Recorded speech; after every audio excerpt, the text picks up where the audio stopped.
Hello, my name is Michael Binkley, and I thought an interesting project to do for the Squamish Art Walk 2020 would be to create a sculpture over the course of the month of November. And I thought we could do a sculpture together and make it out of this.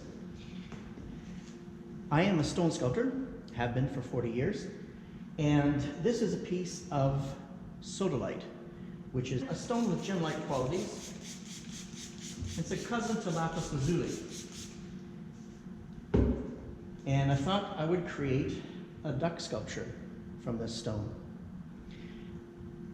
95% of the sculptures that I've done in my career have been created in a direct carve method, and that is I look at a stone, I'm inspired by its shape, by its colors, stone patterns, and envision something inside it, and I directly carve into the stone.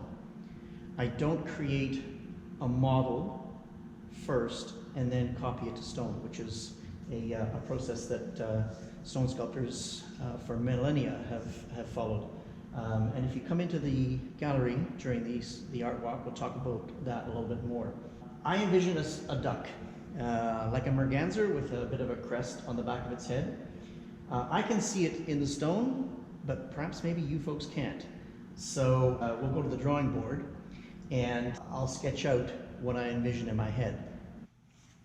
So very quickly, if this is our piece of stone and the patterns of the blue and the black are up here,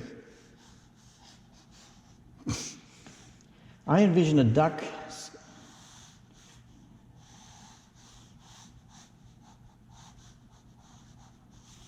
something like this, with maybe looking over its shoulder.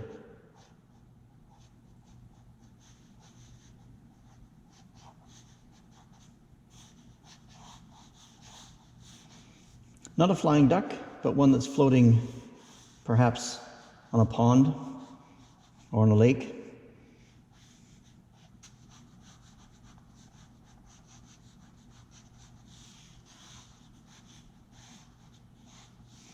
And we'll try and get the blue on its body and the gray on its head and use that black band to make a nice pattern around its neck.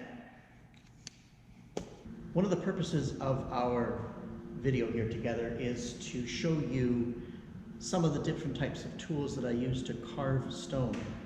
Sodalite, I forgot to tell you, it comes from Bancroft, Ontario. It's a hard stone. It's as hard as granite. The most efficient way of carving sodalite is with industrial diamond tools. So our first process is going to be using my 22-inch chop saw, and I'm going to buck out some of the forms of the duck and start shaping the stone in preparation for the next step.